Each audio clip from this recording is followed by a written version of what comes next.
Demon పవన్కి కొత్త love ట్రాకా. అలాగే voting ప్రకారం ఎవరైతే హైయెస్ట్లో ఉన్నారో, ఓటింగ్ ప్రకారం ఎవరు లీస్ట్లో ఉన్నారో, మ్యాక్సిమం బిగ్ బాస్ హౌస్కి పోయే ఛాన్సెస్ ఎవరెవరికి ఎక్కువ ఉన్నాయి, ఎలిమినేట్ అయ్యే ఛాన్సెస్ ఎవరెవరికి ఎక్కువ ఉన్నాయి, అండ్ పవన్ కళ్యాణ్ పడాలకి అమన్కి మధ్య కాంట్రవర్సీ నడుస్తుంది అదేంటి, అండ్ ఇలాగే టాస్కులు పెడుతున్నారు. పెట్టేటి డబ్బా టాస్కులు, తుప్పేలు టాస్కులు, అంటే దాంట్లో కూడా సీరియస్నెస్ లేకుండా అసలు ఎంత కేర్లెస్గా ఆడుతున్నారంటే జడ్జెస్ కూడా వాళ్ళతోనట్టుగా కలిసి కేర్లెస్గా బిహేవ్ చేయడం. అండ్ ఇంకొకటి ఏంటంటే ఇప్పటి వరకు చూసుకున్న ఎపిసోడ్ అన్నిట్లలో ఇప్పుడే కొంచెం ఆర్గ్యుమెంట్ జరుగుతుంది అని అంటే మధ్యలోనే ఆపేసి అని అంటున్నారు. అపూర్వకి చరణ్కి జరిగింది. టాపిక్ వచ్చినప్పుడు నేను మీకు క్లియర్గా ఎక్స్ప్లెయిన్ చేస్తాను. ఇంకెందుకు అసలు కంటెంటే లేదు, వాళ్ళు ఏదో క్రియేట్ చేద్దామని చూస్తుంటే దాన్ని కూడా కట్ చేస్తున్నారు నవదీప్ గారు. ఎందుకు ఇంక చూడడం ఎందుకు ఎపిసోడ్, వచ్చినామా ఆడినామా పోయినామా అన్నట్టుగానే చేస్తున్నారు. సో దాంట్లో నుంచే ఇంట్రెస్టింగ్ పాయింట్లు తీయాలి కాబట్టి తీస్తున్నా. నేనైతే మీకు క్లియర్గా ఎక్స్ప్లెయిన్ చేస్తాను. వీడియో చివరి వరకు చూడండి. కొత్తగా మన ఛానల్ ఎవరైతే చూస్తున్నారో దయచేసి సబ్స్క్రైబ్ చేసుకోండి, లైక్ చేయండి, షేర్ చేయండి, కామెంట్ అయితే మీ ప్రతి అభిప్రాయం చేయండి. అండ్ చలో ఇంట్రో అయితే. హలో అండి, అందరికీ నమస్కారం. Welcome to our channel Manvithashri. నేను మీ సంధ్యా మహేష్. అండ్ ఈరోజు టాపిక్లోకి వెళ్ళిపోతే బిగ్ బాస్ అగ్ని పరీక్ష 2 ఎపిసోడ్ నెంబర్ 9. సో ఫస్ట్ వచ్చేసి శ్రీముఖి ఎంట్రీ ఇచ్చిందండి. డ్యాన్స్ చేసినారు, కంటెస్టెంట్లు డ్యాన్స్ చేసినారు, తర్వాత జడ్జెస్ని పిలిచినారు.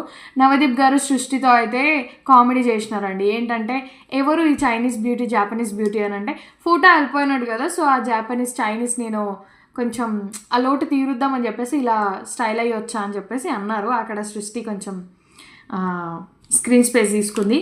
అండ్ దాని తర్వాత వచ్చేసి ఇంకా 3 పవర్ కార్డ్స్ అండి. ఈరోజు ఇంకో 3 పవర్ కార్డ్స్ ఇస్తారు. సో అందులో ఫస్ట్ ఇవ్వడానికి డీమాన్ పవన్ అయితే పిలిచినారు. సో అట్లా పవన్ రావడానికి అయితే చాలా శ్రీముఖి ఎలివేట్ చేసింది. ఆ ఎలివేషన్ వర్త్ అని అనిపించింది. పవన్ వచ్చిన తర్వాత కూడా చాలా వామ్గా విష్ చేసినారు. కళ్యాణ్ పడాలతో పోలిస్తే పవన్ని చాలా దగ్గరికి తీసి చాలా హగ్ చేసుకోవడం, వామ్గా విష్ చేయడం, చాలా హ్యాపీగా ఉంది అన్నట్టుగా మాట్లాడడం జరిగింది. ఎందుకు అని అంటే మేబీ పవన్ లైఫ్లో కొంచెం ట్రాజిక్ సిచ్యుయేషన్స్ నడుస్తున్నాయి కదా, లైక్ వాళ్ళ నాన్నకి హెల్త్ బాగాలేకుండా కొంచెం ఎక్స్పైర్ అవ్వడం కానీ, అండ్ అతను ఇన్నోసెంట్ అంటే అంత స్టేజ్కి వస్తాడని వాళ్ళు ఎక్స్పెక్ట్ చేయలేదు. ఎందుకంటే అగ్ని పరీక్షలో ఇప్పుడు ప్రజెంట్ రోహిత్ ఎట్లా ఉంటున్నాడో కంపోజ్డ్గా అతను కూడా అట్లనే ఉంటుండే. ఓన్లీ ఫిజికల్ టాస్క్లో తప్ప ఏమంత ఇన్వాల్వ్ అవ్వకపోతుండే, సైలెంట్గా ఉంటుండే. సో ఇప్పుడు టాప్ 3 సిచ్యువేషన్కి పోయి ఇప్పుడు మళ్ళీ స్టేజ్ మీదకి రావడం, ఇవన్నీ ఇంక వాళ్ళకి కొంచెం బాగా అనిపించి సో దగ్గరికి తీసి మాట్లాడినారు. దాని తర్వాత రామకృష్ణ వచ్చినాడు అనమాట. రామకృష్ణ వచ్చి హ్యాండ్ స్టాండ్ చేద్దాము అనగానే చాలా బాగా అంటే స్పాటివ్గా చేసినాడు. ఎట్లా అనంటే రామకృష్ణ ఒక దగ్గరే ఉన్నాడు, అతనికి అంత లేనట్టుంది, అంటే అలవాటు లేనట్టుంది. సో మన పవన్ అయితే ముందు పోయినాడు, వెనక్కి వచ్చినాడు, అక్కడే ఉండి ఒక చేతో ఇలా అని అనడం, డ్యాన్స్ చేసినట్టుగా చేయడం, చాలా అంటే చాలా బాగా చేసినాడు అప్పటికప్పుడు. ఇంక రామకృష్ణ ఒక దగ్గరే ఉన్నాడు. దాని తర్వాత మళ్ళీ సృష్టితో అందరితో మాట్లాడుతుంటే శ్రీముఖి అడిగింది ఏమని, ఇక్కడ ఉన్న అమ్మాయిల్లో కల్లా నీకు నీ సీజన్లో అబ్బాయి అమ్మాయి నాతో ఉంటే బాగుంటుండే మా సీజన్లో అని నీకు ఎవరు అనిపిస్తున్నారు అంటే ఉన్న వాళ్ళందరూ బాగున్నారు అమ్మాయిలు, బట్ ఆ అమ్మాయి ఒకటి డిఫరెంట్గా జపనీస్ గెటప్లో ఉంది కదా ఆ అమ్మాయి అంటే సృష్టి వచ్చింది. రాగానే మనోనికి ఇక్కడ లవ్ ట్రాక్ వేసినారు. ఎవరెవరో నాకెదురైనా నేను చూసాకే మొదలైంది మనోనికి వేసినారు. కానీ డ్యాన్స్ అయితే సీరియస్లీ ప్రాక్టీస్ చేసినట్టే చేసినారండి. చాలా బాగా అంటే చాలా బాగా చేసినారు. అప్పటికప్పుడు లిఫ్ట్ కూడా చేసినాడు ఆమెని. ఇంకా దాని తర్వాత టాస్క్ స్టార్ట్ అయిపోయింది. టాస్క్కి ఎవరిని చూస్ చేసుకుంటామని అంటే పవన్ సృష్టిని రామకృష్ణనే చేసుకున్నాడు. వాళ్ళిద్దరికి టాస్క్ పెట్టినారు. ఏం టాస్క్, పజిల్స్ అన్నమాట. ఏంటి, ఒక ట్రయాంగిల్ ఒక బాక్స్ ఉంటుంది. ఆ బాక్స్లో అన్నీ పెట్టాలన్నమాట. సేమ్ కలర్స్వి, సేమ్ యాంగిల్స్, సేమ్ ఉన్నవి పెట్టాలి అని అంటే అదేంటంటే ఫస్ట్ 30 సెకండ్స్ డిస్ప్లే పైన వస్తుంది, చూసుకోవాలి. దాని తర్వాత మళ్ళీ 5 టైమ్స్ ఛాన్స్ ఇస్తారనమాట చూసుకోవడానికి బోర్డ్ పైన. సో వాళ్ళు ఏం చేసినారంటే యాక్చువల్లీ ఇక్కడ వాళ్ళు అసలు బ్రెయినే వాడలేదండి. రామకృష్ణ అయితే ముందే తుత్తర మనిషి అంటే ఇంకా తుత్తర అయిపోయాడు. సో అది ఏం చేసినారంటే వాళ్ళు హడావిడి ఎక్కువైపోయి టెన్షన్గా తీసుకొని అమ్మో మేము చేయగలుగుతామా అన్నట్టుగా తీసుకొని వాళ్ళు అసలు కాన్సన్ట్రేట్ చేయకుండా హడావిడిగా ఆడేసరికి అది అయిపోయింది. అది యాక్చువల్లీ బ్రెయిన్ గేమ్, కాకపోతే మన వాళ్ళు అయితే బ్రెయిన్ వేయనట్టే చేసినారు, అంటే లైక్ మెమొరీ లాస్ వచ్చినట్టే చేసినారు. వాళ్ళు మ్యాక్సిమం ఒక బాక్స్లో అట్లీస్ట్ 3 ఒకసారి చూసుకుని డిస్ప్లే చేసినప్పుడు ఒక 3-4 చూసుకొని కరెక్ట్గా పెట్టేసిన తర్వాత బోర్డు మీద చూసుకున్నప్పుడల్లా ఒక 3, ఒక 2 అట్లా పెట్టినా కూడా ఎంతలో 10 to 13, 14 అట్లీస్ట్ 15 వరకు చేయగలుగుతుండే. 20 బాక్స్లో 13, 15 వరకైనా చేయగలుగుతుండే. బట్ వాళ్ళు ఏం చేసినారు, కన్ఫ్యూజ్ అయిపోయినారు, చాలా కన్ఫ్యూజ్ అయిపోయి మెస్సీగా చేసేసరికి సృష్టి అట్లీస్ట్ 10 అయినా పెట్టింది. ఇంకా మన ఆర్కే విషయానికి వస్తే 4 పెట్టినాడు. ఏమైంది ఇట్లా అయింది ఆర్కే అని అడిగితే చెప్పినాడు అనమాట, నేను చూసుకున్నా కాకపోతే కలర్స్ చూసుకోవడం మర్చిపోయినా అని అన్నాడు. చూసుకోవాల్సిందే అవి కదా బాబు అని అనిపించింది. సో అదన్నమాట. దాని తర్వాత ఇంకా సృష్టి గెలుచుకోగానే మనోడిని కొంచెం ఎలివేట్ చేసినారు. ఏమని, నువ్వు రావడం ఏందో, ఆమెను డ్యాన్స్ చేయడం ఏందో, ఆమెను సెలెక్ట్ చేసుకోవడం ఏందో, ఆమె కార్డు గెలవడం ఏందో అన్నట్టుగా చేసినారు. సో ఆమెకు కార్డు ఇచ్చినారు. ఏంటి, బ్లైండ్ ఫైర్ కార్డ్ సేమ్, అదొక గెస్ట్కి ఇవ్వాలి అని అదొక జడ్జ్కి ఇవ్వాలి అని చెప్తే మన సృష్టి నవదీప్ని చూస్ చేసుకుంది. నా హార్ట్ మీకు ఇచ్చా కదా, ఇది కూడా మీకే ఇస్తా అని చెప్పి ఇచ్చి చూస్ చేసుకుంది. సో మళ్ళీ మనోడికి పాట వేసినారు. ఎవరికి, డీమోన్ వెళ్ళే ముందు సృష్టితో మళ్ళీ ఒక పాట వేసినారు. జియ జాలే జాలే జాలే జాలే జాలే జియ జాలే అనుకుంటే వేసినారు. మనోడు జాలే జాలే సాంగ్ వేసినాడు, వెళ్ళిపోయినాడు. దాని తర్వాత మళ్ళీ సెకండ్ టాస్క్ అన్నమాట. ఏంటి, సెకండ్ టాస్క్ పెట్టడానికి, సెకండ్ పవర్ కార్డ్ ఇవ్వడానికి మన దివ్య గారిని పిలిచినారు. దివ్య గారిని పిలిస్తే వచ్చినారు. ముక్కుసూటిగా మాట్లాడే మనిషి, నామినేషన్లో పాయింట్స్ పెట్టే మనిషి అని ఎలివేషన్ ఇచ్చి పిలిచినారనమాట. వచ్చి మాట్లాడుతూ ఉంటే తను ఒక జోక్ మాట అన్నదన్నమాట. నాకు కామెడీ అనిపించింది, నేను కూడా చాలా నవ్వుకున్నా. ఆమె వచ్చి, యాక్చువల్లీ నేను వచ్చినప్పుడు స్టార్టింగ్లో ఏం మాట్లాడకపోతుండే, చాలా రిజర్వ్డ్, భయంగా ఉంటుండే, ఏదైనా మాట పెట్టాలి అని అంటే అని అనుకున్నా.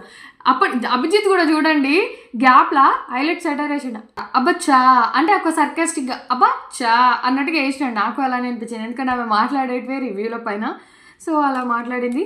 దాని తర్వాత నిఖిత నాకు నామినేట్ చేయడానికి కొంతమంది కావాలి అంటే నిన్న ఎవరెవరికైతే ఛాన్సులు రాలేదు శ్రీముఖి వాళ్ళని పిలిచింది, ఒక 4 గర్ల్స్ని పిలిచింది. ఝాన్సీ, బాగి, శాలిని, ప్రియాంక వీళ్ళని పిలిచింది అనమాట. శాలిని అపూర్వ గారిని నామినేట్ చేసింది.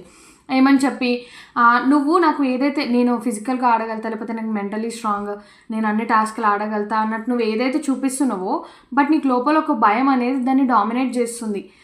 నువ్వు అది చెప్తున్నావు, కాకపోతే నువ్వు అది కాదు అన్నట్టుగా అపూర్వాని చేస్తే అప్పుడు అపూర్వ గారు ఆర్గ్యూ చేస్తున్నారు. ఏమని, అండ్ ఇంకొకటి శాలిని గారితో అడిగిందంట అపూర్వ, ఏమని, యాక్చువల్లీ టాప్ 15లో ఉండాలంటే ఎలా, బిగ్ బాస్కి పోవడం ఎలా అన్నట్టుగా ఏదైనా సజెస్ట్ చెప్పవా అన్నట్టు అడిగిందంట సెల్ఫ్ డౌట్తోని. అడిగితే తను శాలిని చెప్పింది, నీ మీద నీకు ఎట్లాగైతే సెల్ఫ్ డౌట్ ఉందో అట్లా ఉండొద్దు, అది కరెక్ట్ కాదు అని చెప్తే అపూర్వ డిబేట్ చేస్తున్నారు. నేను అలా అడగలేదు, నేనైనా అన్ని టాస్క్లు ఆడే, నేను అక్కడ నేను రిస్క్లో పెట్టుకొని చేసొచ్చా అంటే, నిన్న చెప్పా కదా మీకు అదే మాట అన్నమాట. ఏంటి, ఆమె స్టే ఎగ్జిట్ దాంట్లో ఫుటాన్ ఎలిమినేట్ చేసిన దాంట్లో ఆమె నేనే వెళ్ళినా అని చెప్పుకుంటుంది. సో ఇక్కడ చరణ్ ఇన్వాల్వ్ అయ్యి మనోడు చూడండి అసలు ఎవ్వరు పట్టలేదు ఈ పాయింట్, అండ్ ఎవ్వరు కూడా మాట్లాడడానికి టాపికే తీసుకురాలేదు. బట్ చరణ్ మాత్రం ఈ పాయింట్ పట్టినాడు. చరణ్ ఆ పాయింట్ పెట్టినాడు. ఏమని, అసలు మీరు నిన్నటి నుంచి ఇది సెకండ్ టైం మీరు తీసుకురావడం, మిమ్మల్ని మీరు రిస్క్లో పెట్టుకోలేదు, మిమ్మల్ని మీరు అక్కడ దాకా తీసుకెళ్ళలేదు, మీరు మంచి ఆడలేదు, టాస్క్లు గివప్ ఇచ్చినారు కాబట్టి బిగ్ బాస్ మిమ్మల్ని అందులో పెట్టినాడు, అక్కడికి తీసుకొచ్చి పెట్టినాడు స్టే ఎగ్జిట్ దాంట్లో అని అంటే, అవును నేను ఏది ఆడకుండా నేను రిస్క్లో పెట్టుకున్నా కాబట్టి అక్కడికి వచ్చినా అని అంటే, అసలు ఫస్ట్ ఆఫ్ ఆల్ మీరు మాట్లాడే మాటే రాంగ్ అండి. అంటే ఇక్కడ మీరే ఒప్పుకుంటున్నారా మీరు ఏ టాస్క్లు ఆడలేదు, కావాలనే వాంటెడ్లీ ఆడలేదు అని చెప్పేసి, మరి అట్లాంటప్పుడు ఎగ్జిట్ వెళ్ళిపోవచ్చు కదా, మళ్ళీ ఇంకెందుకు ఉండడం. సో రాంగ్ పాయింట్ పెట్టినారు, మీరు రాంగ్గా మాట్లాడుతున్నారు, అది అసలు కరెక్టే కాదు. చరణ్ కరెక్ట్గా మాట్లాడినాడు. ఇంక దాని తర్వాత అపూర్వ అట్లే డిబేట్ చేస్తుంటే చరణ్ కూడా డిబేట్ చేస్తున్నాడు, మీరు అది కరెక్టే కాదు అంటే మిమ్మల్ని మీరే రిస్క్లో పెట్టినారా అని చెప్పేసి. అవును కదా, మరి ఆమె రిస్క్లో పెట్టుకోలేదు. సో ఇంకా నవదీప్ కట్ చేస్తున్నాడు, కంటెంట్ లేదురా బాబు, వాళ్ళు ఏదో కొట్లాడుతున్నారు చూద్దామని అంటేనేమో ఆపండి కట్ అని చెప్తున్నాడు. అసలు ఏంటి, వచ్చినమా ఆడినమా పోయినమా అన్నట్టు చేస్తున్నారు, ఏదో కంటెంట్ ఇస్తున్నారు పాపం. ఇప్పుడు ఇవ్వనివ్వచ్చు కదా, ఓ గొడవలు లేవు ఏం లేవు అని అనుకుంటుంటే వాళ్ళు ఏదో గొడవ పడుతున్నారు, పాయింట్ పెట్టి కరెక్ట్గా మాట్లాడనివ్వచ్చు కదా. అట్లా అయిపోయింది. దాని తర్వాత నెక్స్ట్ బాగి గారు చేస్తున్నారు, ఎవరిని, గాయత్రి గారిని చేసినారు. ఏమని, కాల్ టాస్క్ గురించి, మీరు కాల్ టాస్క్ చేసినప్పుడు కూడా ఏదో రీజన్ చెప్పి చేసినారు అని అంటే, పాపం అందులో ఆమె తప్పేం లేదండి గాయత్రి గారిది. 7 years బ్యాక్ రిలేషన్షిప్ అంట, నెంబర్ చేంజ్ చేయొచ్చు, వాడికి పెళ్ళి అవ్వచ్చు, ఇంకేదైనా అవ్వచ్చు, నెంబర్ లేదు కాబట్టి ఆమె చేయలేదు.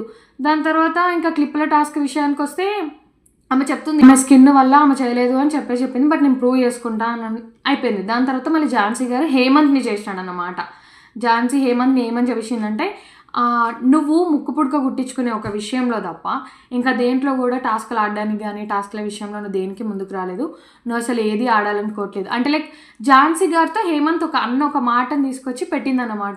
ఏమని, అమ్మయ్య నేనైతే ఈ గేమ్ ఆడడమే మంచిదైంది, దీని తర్వాత ఇంక నేను రిలాక్స్ అయిపోవచ్చు, ఇది ఆడి మంచి పని చేసిన, ఇక్కడితో నేను అయిపోయింది అన్నట్టుగా చెప్పినాడంట. ఓకే, అతను అట్లా అనుకున్న వాడే అయితే నెక్స్ట్ టాస్క్లలో కూడా వచ్చినాడు. ఫిష్ టాస్క్ ఆడినాడు, ఇంకా అన్ని టాస్క్లలోకి ముందుకు వచ్చినాడు. ఎవరు ఆడని వాటికి ఇంట్రెస్ట్ చూపించకపోయినా, ఎవరికి స్కోప్ రాకపోయినా హేమంత్కి వచ్చింది, ఆడినాడు ప్రతిదీ. ఝాన్సీ పెట్టిన పాయింట్ నాకైతే కరెక్ట్ కాదని అనిపించింది. అండ్ హేమంత్ కూడా దానిపైన డిబేట్ చేసినాడు సేమ్. దాని తర్వాత ప్రియాంక వచ్చేసి మళ్ళీ అపూర్వని చేసిందన్నమాట అపూర్వాని నామినేట్ చేస్తే అప్పుడు అపూర్వ గారు మాట్లాడుతున్నారు. ఏమని, హెయిర్ కట్ విషయంలో కూడా నువ్వు తప్పించుకున్నావు, నువ్వు అసలు ఏ టాస్క్లు ఆడలేదు, ఏంటి అని మాట్లాడుతుంటే, యాక్చువల్లీ ఇందాక ఏమని చెప్పాను నేను, శాలిని గారు మాట్లాడుతుంటే గొడవైందన్నా కదా, సారీ అండి అప్పుడు కాదు, ప్రియాంక నామినేట్ చేసిన తర్వాత అపూర్వ గారు మాట్లాడుతుంటే అప్పుడు మాటలో మాట ఆమె అంటే అప్పుడు చరణ్ ఇన్వాల్వ్ అయ్యి అప్పుడు డిబేట్ జరిగింది. ఇప్పటిదాకా నేను చెప్పిన డిబేట్ అంతా అప్పుడు జరిగింది. సో అట్లా అయిపోయిన తర్వాత దివ్య గారు చూస్ చేసుకున్నారు, ఎవరిని, బాగిని ప్రియాంకని చూస్ చేసుకున్న తర్వాత వాళ్ళకి ఇచ్చిన గేమ్ ఏంటంటే, ఒక టేబుల్ పైన కొన్ని ఉంటాయి, వాటిని మెజర్ చేయాలి, measure the treasure game. So వాటిని మెజర్ చేయాలి, ఎట్లా, చేతులతో మెజర్ చేయాలి. చేతులతో మెజర్ చేసుకొని పోయి అక్కడ ఒక స్కేల్ పెడతారు, ఆ స్కేల్ మీద చూసి అంటే ఈ మధ్యలో టైర్లు ఉన్నాయన్నమాట, టైర్లు, ఆ డోర్, ఇంకొకటి ఏమంటే ఒక స్టెప్ లాంటిది, అవన్నీ దాటుతూ వెళ్ళి ఆమె మెజర్ చేసి చెప్పాలి శ్రీముఖికి. సో అట్లా ఇద్దరు చేస్తారనమాట. ఇద్దరు చేసిన తర్వాత లాస్ట్లో రిజల్ట్స్ వచ్చేసరికి, అండ్ ఇక్కడ కూడా నాకు ఎందుకు కోపం వచ్చిందంటే, పెట్టిందే అట్టి టాస్క్లే, తుపేల్ టాస్కులు, ఓకేనా, తుపేల్ టాస్కులు పెట్టినారు, దాంట్లో వాళ్ళకి సీరియస్నెస్ లేదు. ఓకే, వాళ్ళు సీరియస్గానే ఆడుతున్నారు, వీళ్ళు ఏం చేస్తున్నారు, మధ్యలో పోయి జడ్జెస్ డిస్టర్బ్ చేయడం, డిస్ట్రాక్ట్ చేయడం, ఫన్నీగా క్రియేట్ చేయడం, అట్లా చేసిన తర్వాత అయిపోయింది. రిజల్ట్స్ ఇచ్చే టైంలో ఏమైందంటే ఇద్దరికి టై అయింది, ఇద్దరు 3-3 చెప్పినారు. 3-3 చెప్పిన తర్వాత ఇంకొక హ్యామర్ తీసుకొచ్చి పెడితే దాంట్లో లాస్ట్లో మళ్ళీ బాగి విన్ అయిందనమాట. సో బాగి గారికి ఇచ్చిన ఫైర్ కార్డ్ ఏంటంటే బ్లైండ్ పవర్ కార్డు, దాన్ని ఒక జడ్జికి ఇవ్వాలి అని అన్న తర్వాత అభిజిత్ శ్రీముఖి మిగిలినారు. సో ఆమె శ్రీముఖిని చూస్ చేసుకుంది.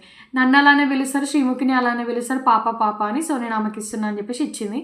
ఆ తర్వాత హరిత హరీష్ గారు వచ్చినారు. ముక్కుసూటిగా మాట్లాడే మనిషి, ఉన్నట్టుగా మాట్లాడే మనిషి అని చెప్పి ఎలివేట్ చేసి పిలిచినాక అతను మాట్లాడుతూ చెప్పినాడు అనమాట. చూడండి, అతన్ని బిగ్ బాస్ చాలా అంటే చాలా అన్ఫేర్ చేసింది, అండ్ కొన్ని టైమ్స్లో అతను చెయ్యింది కూడా చేసింది అన్నట్టుగా ప్రొజెక్ట్ చేసింది. బట్ అయినా సరే ఆ స్టేజ్ మీదకి వచ్చి అతను ఎంత పొలైట్గా మాట్లాడినాడంటే, మనిషి చూడడానికి అట్లా కనిపిస్తాడు కానీ చాలా పొలైట్ కొన్ని సందర్భాలలో. సో స్వర్గంలో నుంచి పోయి స్వర్గంలోకి వచ్చినట్టుంది అని చెప్పేసి మాట్లాడి, నాలో ఉన్న ఫైర్ని బయట పెట్టినా మీలో ఉన్న ఫైర్ మీరు బయట పెట్టండి అన్నట్టు వెళ్ళేప్పుడు కూడా ఏదో చెప్పినాడు. దాని తర్వాత టాస్క్ కోసం మిగిలింది ఇద్దరే, టాస్క్లు రాక ఆపర్చునిటీలు రాక మిగిలింది ఇద్దరే, శాలిని, ఝాన్సీ. వాళ్ళిద్దరిని పిలిచినారు. వాళ్ళకి ఇచ్చిన టాస్క్ ఏంటంటే రోప్స్ ఉంటాయి అన్నమాట, కాళ్ళకి టై చేయాలి, అందరి కంటెస్టెంట్ల కాళ్ళకి టై చేయాలి. అక్కడ వాళ్ళు ఏంటంటే నచ్చకపోతే ఇప్పేసుకోవచ్చు, ఆ గ్యాప్లో వేరే వాళ్ళు కట్టుకోవచ్చు, లేదంటే కట్టినే కూడా ఇప్పేసి మళ్ళీ వాళ్ళు కట్టుకోవచ్చు. అది ఎందుకు పెట్టినారు టాస్క్ అని అంటే, దీని మీనింగ్ ఏంటంటే ఆమెతో ఎవరు ఉండాలనుకుంటున్నారు అంటే ఇందులో సపోర్ట్ సిస్టమ్ ఎంత ఉంది తెలుసుకోవడానికి ఆ గేమ్ పెట్టినారు. సో ఆడుతున్నారు, కెమెరా యాంగిల్స్ కూడా బాగాలేవండి, ఇటు పెడితే అటు పెడితే ఇటు అట్లా చూపించినారు. అసలు మనకి ఛాన్స్ అయ్యలేదు, ఎవరికి కడుతున్నారు, ఎవరికి ఎక్కువ కడితే ఎవరు విప్పేసుకుంటున్నారు అనేది చూపించలేదు, క్లమ్జీ చేసేసినారు. సో దాని తర్వాత ఏమైందనంటే ఝాన్సీ గారికి ఏమో బ్లూ రోప్స్ ఇచ్చినారు, అండ్ ఈమె శాలినికేమో పింక్ ఇచ్చినారు, పింక్ ఆర్ రెడ్ నాకు గుర్తులేదు. సో ఇచ్చినారు, కడుతున్నారు, అయిపోయింది. దాని తర్వాత లాస్ట్లో టాస్క్ అంతా అయిపోయింది. శాలిని గారు మధ్యలో కన్విన్స్ చేస్తున్నారు అన్నమాట అందరికీ. అండ్ శాలిని గారు అపూర్వ గారికి కట్టినారు, ఫస్ట్ కడితే తీసేసింది. నిన్ను బిలీవ్ చేయాలి, నాకు వద్దు నీతో అని అంటే, నన్ను బిలీవ్ చేయండి, నేను మీకు సపోర్ట్ చేస్తాను అని అంటే, అలాంటి నామినేట్ చేసింది ఇందాక శాలిని, ఎట్లా మళ్ళీ ముంచుకుంటే సో తీసేసినాక అక్కడ ఆ టాపిక్ జరిగింది. ఆ తర్వాత గాయత్రి గారిని రిక్వెస్ట్ చేసింది, తర్వాత వెళ్ళి సృష్టిని, అట్లా ఫస్ట్ బాగికి మాట ఇచ్చింది, అయిపోయింది. ఝాన్సీ కూడా ఏం చెప్పలేదు, అంత అయిపోయింది. కౌంటింగ్ జరిగే టైంలో లాస్ట్లో రోహిత్ అందరి ఒపీనియన్స్ తెలుసుకుంటున్నారు, మీరు ఎందుకు వాళ్ళకి ఉంచుకున్నారు అని అంటే అందరు చెప్పినారు. ఏమని చెప్పినారు, హేమని చెప్పినాడు, నాకు ఝాన్సీ బాగా అనిపించింది, ఫస్ట్ నుంచి కూడా కనెక్షన్ ఉంది కాబట్టి ఉంచిన, అండ్ రామకృష్ణ కూడా ఝాన్సీకే, నాకు ఆ అక్క మంచిగా మాట్లాడుతుంది, అక్క తమ్ముడు అని చెప్పేసి మంచిగా మాట్లాడుతుంది, సో అందుకే ఉంచుకున్నాను, అందరు పర్సెప్షన్ చెప్తున్నారు. రోహిత్ దగ్గరికి వచ్చేసరికి రోహిత్కి ఫస్ట్ నుంచి ఎవరికి కట్టలేదు, ఝాన్సీ కట్టలేదు. సో అప్పుడు రోహిత్ నాకు యాక్చువల్లీ ఉంచుకోవాలని లేదు, బట్ బజర్ వచ్చింది కాబట్టి నేను ఉంచుకోవాల్సి వచ్చింది అని అంటే అప్పుడు ఎక్స్ప్లెయిన్ చేస్తుంది ఝాన్సీ. అయినా అర్థం చేసుకోవట్లేదు బాగా ఇంకా రోహిత్ ఏమని, ఝాన్సీ అరే వీళ్ళు నావాలే కదా అంటే చూడండి పాపం పాపం అసలు ఝాన్సీ అమాయకత్వం. ఆమె ఏమనుకుందంటే పాపం అరే ఓకే వీళ్ళు నావాలే కదా నాతోనే ఉన్నారు కదా, సో వీళ్ళకి గట్టకపోయినా కూడా అందరినీ కవర్ చేసుకొని వస్తే వాళ్ళు కట్టిన శాలిని కట్టినా ఆమె రిమూవ్ చేసుకుంటారు వాళ్ళు అన్న కాన్ఫిడెన్స్తోనే ఆమె అందరికీ కట్టేసింది. బట్ రోహిత్ ఇంకా బాగా ఎలా తీసుకున్నారు దాన్ని, అసలు మేము చూస్తున్నాం మాకు గట్టనే గట్టట్లేదు, లాస్ట్ ఆప్షన్ మేము అయిపోయినాం అన్నట్టుగా తీసుకుంటున్నారు. అంటే లైక్ ఇక్కడ నవదీప్ కూడా కొంచెం ప్రొవోక్ చేసిండు, అంటే లైక్ కొంచెం హెల్ప్ చేసినట్టుగా మాట్లాడినాడు, సపోర్ట్ చేసినట్టుగా శ్రీముఖి ఇంకా నవదీప్ మాట్లాడినారు అనమాట. అలా తీసుకుంటారు, ఇలా తీసుకోవచ్చు కదా, తను అలా అనుకుంది అందుకే మీకు కట్టకుండా వాళ్ళకి కట్టింది అని చెప్పేసి అక్కడ కొంచెం నడిచింది. సో ఫైనల్గా ఝాన్సీ గెలిచినారనమాట. ఝాన్సీ ఎందుకు గెలిచింది ఏం కార్డ్ అని అంటే హెడ్ స్టార్ట్. ఆ హెడ్ స్టార్ట్ అర్థం ఏంటంటే ఆమె ఏదైనా గేమ్ని ఫస్ట్ స్టార్ట్ చేయాలి అని అనుకుంటే, అంటే లైక్ ఆమె ఫస్ట్ స్టార్ట్ చేయడానికి ఉంటుంది ఆ గేమ్ని, దానికి యూజ్ చేసుకోవచ్చు అనమాట. సో ఆ రకంగా పవర్ కార్డ్స్ అన్నీ అయిపోయినాయి, వచ్చిన గెస్ట్లు అందరూ వెళ్ళిపోయినారు. ఇప్పుడు విషయానికి వస్తే ఈ పవర్ కార్డ్స్ని ఎందుకు యూజ్ చేస్తారు, ఎప్పుడు యూజ్ చేస్తారు, అసలు వీటి యూజ్ ఏంటి అంటే నెక్స్ట్ రేపటి నుంచి జరగబోయే ఎపిసోడ్స్లల్లో అది ఓన్లీ ఎపిసోడ్కి ఒకరే యూజ్ చేసుకోనికి వీలైద్ది అనమాట. అది కూడా ఒక సిచ్యువేషన్లో మాత్రమే యూజ్ చేసుకోవాలి, అది ఆ ఒక్కరోజే యూజ్ చేసుకోవాలి, నెక్స్ట్ మళ్ళీ ఉండదు దానికి. సో అలా అన్నమాట, అందుకు యూజ్ చేస్తారు. ఇంక ఇక మన ఏమంటారు వీటి ఓటింగ్ విషయానికి వస్తే ఎవరెవరు టాప్లో ఉన్నారు అని అంటే ఫస్ట్ అయితే అమన్, తర్వాత రోహిత్, తర్వాత దీపక్. అమన్కి ఎక్కువ రేటింగ్ ఉంది, రోహిత్కి ఉంది, దీపక్కి ఉంది, అలాగే రాజకుమారి గారికి కూడా ఉంది, తర్వాత ఝాన్సీ గారికి ఉంది. సో వీళ్ళకైతే టాప్లో ఉన్నారు ప్రస్తుతానికైతే. అండ్ లీస్ట్లో అంటే నాకు తెలిసి మ్యాక్సిమం నా అనాలిసిస్ ప్రకారం కూడా స్టార్టింగ్ నుంచి చూడండి మీరు, వీళ్ళే ఎక్కువగా ఆడుతున్నారు, వీళ్ళే ఎక్కువగా కనిపిస్తున్నారు. సో అక్కడ కావాల్సింది ఏంటి, కంటెంట్ క్రియేట్ చేసుకోండి, స్క్రీన్ స్పేస్ క్రియేట్ చేసుకోండి, ఎక్కువ డేస్ లేవు. సో జనాలు చూసేది ఏంటి, మీరు ఏం చేస్తున్నారు, మీరు ఏం ఎఫర్ట్స్ పెడుతున్నారు అనేది జనాలు చూస్తారు. సో మీ అంతగా మీరే స్క్రీన్ స్పేస్ అప్పుడప్పుడు క్రియేట్ చేసుకోవాల్సి వస్తుంది. అండ్ నాకు తెలిసి అయితే మ్యాక్సిమం వీళ్ళే వెళ్తారు అని అనిపిస్తుంది. దీపక్ కానీ first Rohit, Aman, Deepak, Rajakumari and Jhansi, వీళ్ళైతే టాప్ 5లో నాకు తెలిసి నా పర్సనల్ ఒపీనియన్ కూడా వీళ్ళే. అండ్ బాగి, శాలిని గారిని ఎందుకు అని అంటే శాలిని గారు, అపూర్వ గారు కూడా వెళ్ళే ఛాన్సెస్ ఉన్నాయి. ఎందుకు అంటే కొంచెం వీళ్ళ చుట్టే తిరుగుతున్నాయి అన్నమాట. ఇప్పుడు అపూర్వ గారు ఇచ్చే కంటెంట్ ఏం లేకపోయినా, ఆమె ఆడేది ఏం లేకపోయినా కూడా షోలో కాంట్రవర్సీస్ అన్నీ ఈమె చుట్టే తిరుగుతున్నాయి. సో ఇలాంటి వాళ్ళనే పిక్ చేస్తారు, శాలిని వల్ల కూడా. ఇంకా సృష్టి కూడా ఆమె అందంతో కొంచెం ఇప్పుడిప్పుడే అన్నిట్లలో ఇన్వాల్వ్ అవుతుంది కాబట్టి ఆ అమ్మాయి కూడా ఇప్పటివరకు టాప్ 5కి వీళ్ళే వెళ్తారు అని అనిపిస్తుంది స్ట్రాంగ్గా. అమన్, రోహిత్, ఝాన్సీ, రాజకుమారి, దీపకార్, మిథిలేష్ వెళ్ళినా కూడా అండ్ వైల్డ్ కార్డ్లో పంపిస్తే మాత్రం అపూర్వని, శాలినిని, బాగిని పంపించే ఛాన్సెస్ ఉన్నాయి. అండ్ లీస్ట్కి వచ్చేస్తే రామకృష్ణ అయితే మ్యాక్సిమం రామకృష్ణ, గాయత్రి వీళ్ళు ఎలిమినేట్ అవుతారు అని అనిపిస్తుంది. అండ్ లీక్ విషయానికి వస్తే ప్రస్తుతానికైతే గాయత్రి గారికి అయితే ఒక ఎల్లో కార్డ్ ఇచ్చినారండి, డేంజర్ జోన్లో ఉంచినారు. అండ్ దాని తర్వాత నెక్స్ట్ రోహిత్కి కూడా ఎల్లో కార్డ్ ఇచ్చినారు. అండ్ అంతే. ఇంకా నెక్స్ట్ మ్యాక్సిమం అయితే రామకృష్ణ వెళ్ళడు అని అనిపిస్తుంది, ఓటింగ్ పరంగా కూడా లీస్ట్లో ఉన్నాడు. ప్రియాంక కూడా మ్యాక్సిమం లీస్టే. అపూర్వ గారిని శాలిని ఎందుకు పంపిస్తున్నారు అని అంటే వాళ్ళిద్దరి మధ్య కాంట్రవర్సీస్ ఎక్కువ నడుస్తున్నాయి, గొడవలు అవుతున్నాయి, వాళ్ళిద్దరికి ఇప్పుడే పడట్లేదు, అక్కడికి వెళ్ళిన తర్వాత ఇంకా పడదు కదా, అట్లా కాన్సెప్ట్తో ఉంటారు. అండ్ లేదంటే జడ్జెస్ పరంగా కూడా వీళ్ళని పంపిస్తారు.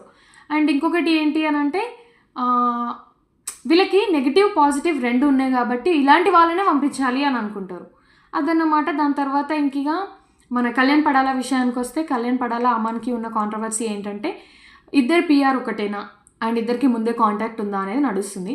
మేబీ ఇట్లా పవన్ కళ్యాణ్ ఐడీస్ ఇస్తారు కదా, ఇన్స్టా అంటే వేరే వాళ్ళకి ఇస్తారు కదా, సో అట్లా ఇచ్చినప్పుడు మరి ఫాలో అయినారా లేదా, ఎట్లా అతనే ఫాలో అవుతున్నాడా తెలీదు. ఒకవేళ అతను కాకుండా వేరే వాళ్ళు చేసి ఉన్నట్టయితే అతను చూసుకుంటే అతనికి ప్లస్ అయింది, లేదంటే మైనస్ అయింది.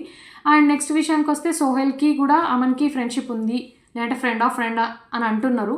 మేబీ ఉండొచ్చు కదా, బయట ఫ్రెండ్స్ అయి ఉండొచ్చు, అదన్నమాట. అండ్ నెక్స్ట్ విషయానికి వస్తే ఓటింగ్స్ అయితే అది టాప్ 5లో ఉన్నది వాళ్ళు, లీస్ట్లో ఉన్నది వీళ్ళు. That's it. అదే ఈరోజు ఎపిసోడ్. ఇంకెలాంటి రివ్యూస్ ఉన్నాయి, ఇంకెలాంటి అప్డేట్స్ ఉన్నాయని ప్రతి ఎపిసోడ్ నేనైతే మీ ముందుకి తీసుకురావడానికి ప్రయత్నిస్తూనే ఉంటా. ఎవ్రీడే ఇలాంటి వీడియో ఒకటి వస్తుంది. మీరైతే అప్పటి వరకు వేచి ఉండండి. అండ్ అలాగే మీకు ఏ పాయింట్ నచ్చినా నచ్చకపోయినా కూడా కామెంట్ చేయండి. అండ్ లైక్ చేయట్లేదు, ప్లీజ్ దయచేసి లైక్ చేయండి, షేర్ చేయండి, సబ్స్క్రైబ్ చేయండి. చూసే మీరైతే లైకే చేస్తలేరండి. లైక్ చేయండి, కామెంట్ చేయండి, సబ్స్క్రైబ్ చేసుకోవట్లేదు. మీరు ఇంకా చూస్తూ కూడా సబ్స్క్రైబ్ చేసుకోవట్లేదు. చేయొచ్చు కదండి. సబ్స్క్రైబ్ చేస్తే పోయేదేముంది చెప్పండి. సబ్స్క్రైబ్ చేసుకోండి. And that's it. See you in the next videos. Tada, bye bye. Love you all.